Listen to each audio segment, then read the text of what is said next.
ભગવાનના મંદિરમાં દર્શન કરીને આવી તો તે શું માંગ્યું? બીજું શું માંગે? એના મનનો માણીગર માંગ્યો હશે. જો ને હજુ એના વિચારોમાં ખોવાયેલી છે. એ રાધા, નદીના પાણીમાં શું જોયા કરે છે? નદીના પાણીમાં તને તારા મનનો માણીગર તો નથી દેખાતો ને?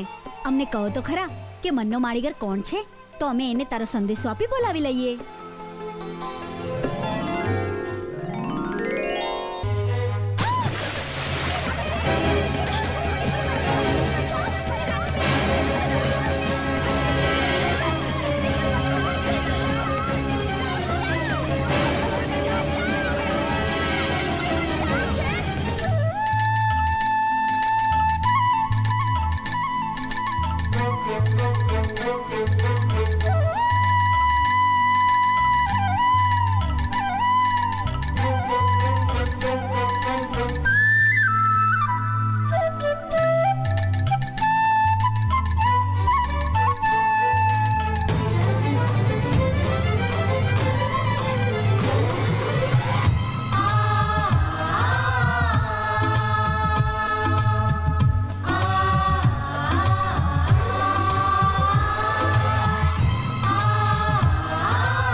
શું છે આ બધું?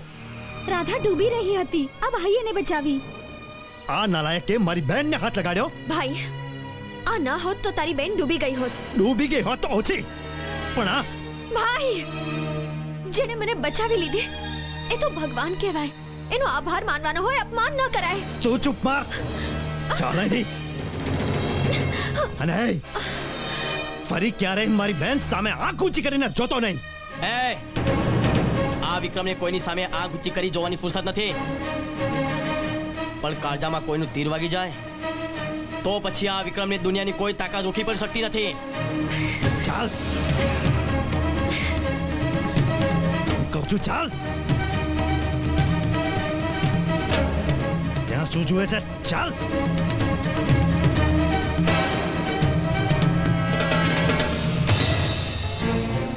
બાપુ, રાધા આપણા દુશ્મન વિક્રમ ઠાકોર સાથે હતી. રાધા, શું આ વાત સાચી છે? હા બાપુ, જો વિક્રમ ન હોત તો આજે હું મરી ગઈ હોત અને મારી લાશ જ ઘરમાં આવી હોત. ભાઈ ખાલી દુશ્મની જુએ છે, પણ એ માણસનો ઉપકાર, એની બહાદુરી અને દિલ નથી જોતો. અરે બાપુ, આપણે તો એ માણસનો સાચા દિલથી આભાર માનવો જોઈએ. ઠીક છે બેટા, હવે ધ્યાન રાખજે. હા, જા.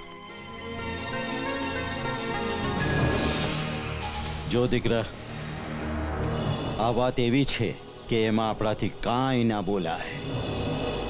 એ નાલાયકે આપણા પર ઉપકાર કર્યો છે. હવે ઉપકારનો બદલો આપણે એવો આપીશું ને કે એને પણ યાદ રહી જશે કે આ શક્તિને જોઈને શૈતાન ભાગી જાય છે તો પછી વિક્રમ જેવો ઇન્સાન.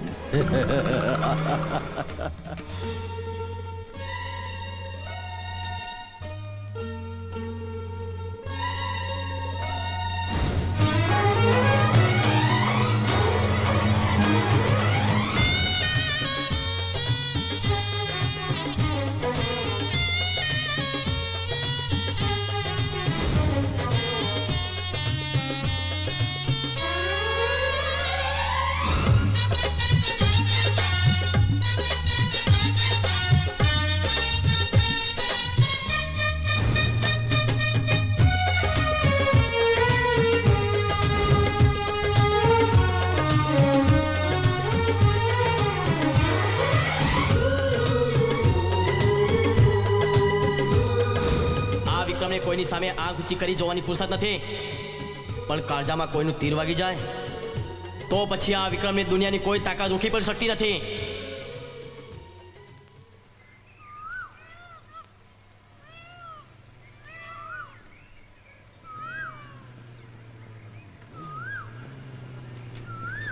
અરે રોકો રોકો રોકો.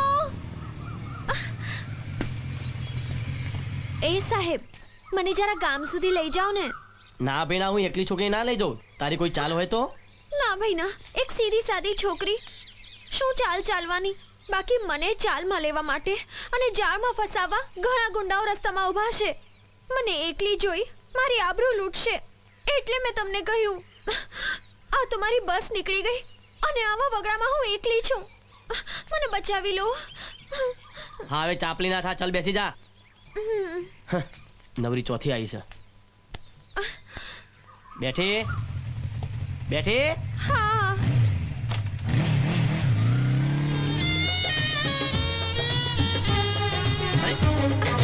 જી બેસ.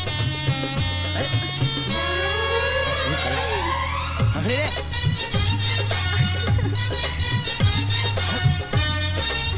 અરે, અરે છોડ.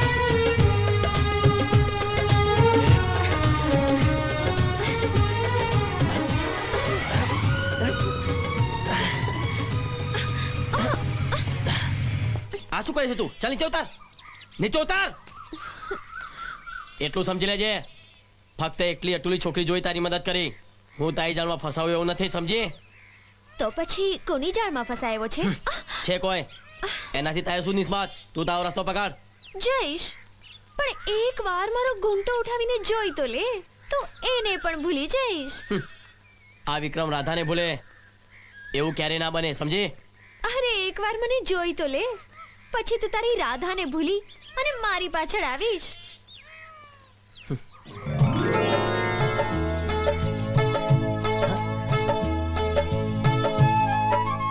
રાધા, તું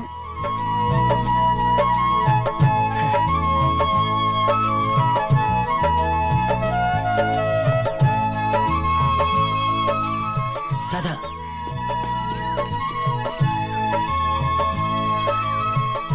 આજે શરદ પૂનમ છે, તું મને મળવા જરૂર આવજે. હું અગાસી પર ઊભી તારી વાટ જોઈશ.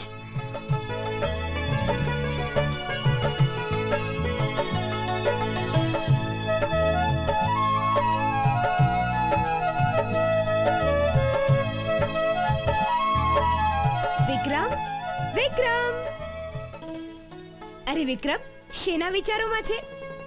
આજે શરદ પૂનમ છે, આપણે સાથે ઉજવવાની છે. જો ચાંદ ઉગવાની વેળા થઈ આવી અને પછી ચાંદો ઉગ્યો ચોકમાં ઘાયલ, ચાંદો ઉગ્યો ચોકમાં. ચાલ, હું બાપુને કહીને આવું છું, તું જલ્દી તૈયાર થઈ જા.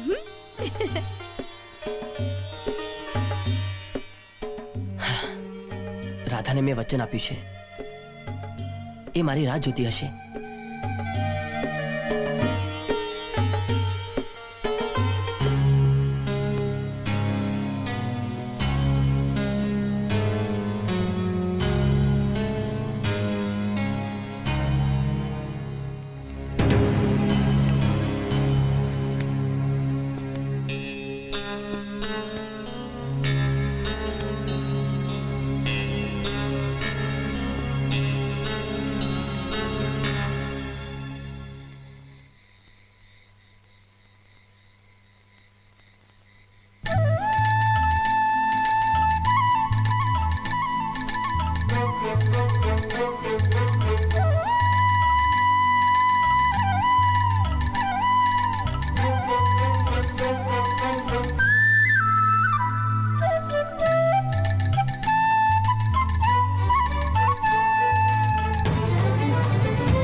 વિક્રમ, તું તારું વચન પાળવા અહીં આવી ગયો.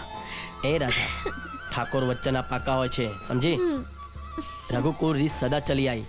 પ્રાણ જાય પર વચન ના જાય. રાધા, આજે આ વિક્રમ ઠાકોર તને વચન આપે છે કે તારા સિવાય મારી જિંદગીમાં બીજી કોઈ સ્ત્રીનું સ્થાન નહીં હોય. વિક્રમ, ખરેખર હું બહુ નસીબદાર છું કે મને તારો સથવારો મળ્યો. આજે હું પણ તને એક વચન આપું છું, જીવીશ તો તારી સાથે અને મરીશ તો પણ તારી સાથે. તો આજે આ શરદ પૂનમના ચાંદાની સાક્ષીએ હું તારા હોઠ પર મારા પ્રેમની નિશાની છોડતો જાઉં છું.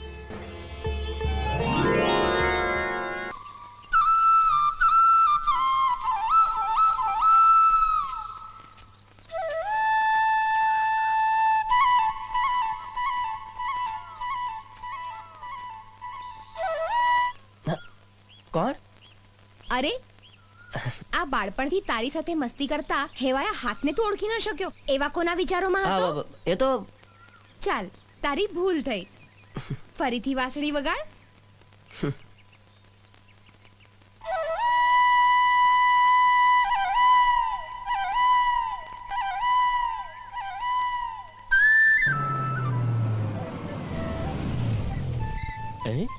અલ્યા ભાઈ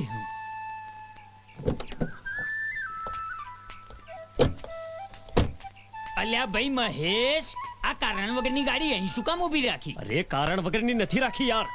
આ તને કઈ સંભળાય છે? કોઈ કોઈ કોઈ સૂર સંભળાય છે વાંસળીનો? અરે યાર, આવી વાંસળી તો વિક્રમ સિવાય બીજું કોઈ વગાડી જ ના શકે. વિક્રમ આટલા તેટલામાં જ ક્યાંક છે. સાંભળ સાંભળ, કાન દઈને સાંભળ. અલ્યા તને વાંસળી નહીં સંભળાતી હોય પણ તારા કાનમાં ઘંટડીઓ વાગતી હશે. ઘંટડીઓ ઘંટડી તો રાત્રે 8 વાગે વાગે. અત્યારે આ વહોડી જ વાગે છે. સાંભળ કાન દઈને. આવી વહોડી વિક્રમ સિવાય બીજું કોઈ વગાડી જ ન શકે. આટલા તેટલામાં જ છે વિક્રમ. ખોળ એને. હાલ હા હાલ.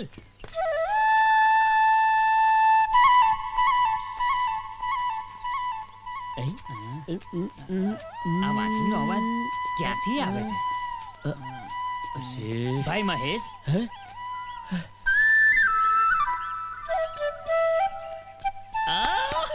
જો હું કહેતો તો ને, આ આપણો ભેરુ વિક્રમ વીર વહોડી વાળો છે ને. ઓ વિક્રમ!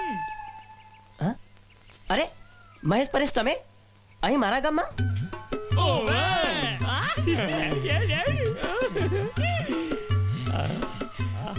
અરે ભાઈ વિક્રમ, તારી આ વાંસળીનો સૂર સાંભળી અને તને શોધતા શોધતા અમે લોકો અહીં આવ્યા. આનું નામ તે આપણી ભાઈબંધી. આપણે કોલેજમાંથી જુદા થયા છે પણ આપણા દિલ થોડા જુદા થયા છે. કેમ ભાઈ મહેશ? ઓવે ભાઈ પરેશ. તો ચાલો ઘરે. બા બાપુજી તમને જોઈને ખુશ થઈ જશે. બરાબર છે, પણ આમાં શું છે કે અમે બંને છે ને બહુ મોટો પ્લાનિંગ લઈને બેઠા છીએ. હા, 15-20 દિવસમાં તો અમારે ગામે ગામ ડાયરાઓના પ્રોગ્રામ કરવા છે. અને અચાનક તું યાદ આવી ગયો. આ કોલેજમાં તું જે ગીત ગાતો હતો ને, એટલે તારો સુરીલો કંઠ મને યાદ આવી ગયો. અને અમે બંને ડાયરો કરતા હોય ત્યાં અમારાથી અમારા ભાઈ વિક્રમને થોડી ભૂલી જવાય. એટલે તને શોધતા શોધતા અહીં સુધી આવી ગયા. મારા ભેરો ડાયરો કરતા હોય અને એમાં મને ગાવાનો મોકો મળે, એનાથી રૂડ બીજું શું હોઈ શકે? કેમ રૂપા? એ સાચું. અને હા, આ મારા ગામના સરપંચની દીકરી છે અને મારી બાળપણની ભેરું પણ. એ તો તમારા બંનેની ભાઈબંધી દેખાય જ છે. કેમ ભાઈ મહેશ? ઓવે ભાઈ પરેશ.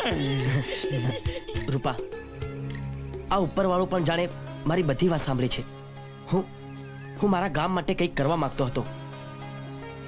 મારે મારા ગામે શક્તિસિંહને ચૂકવેલા નાણાંનું ઋણ ચૂકવવાનું હતું અને અચાનક આ ડાયરો મળી ગયો.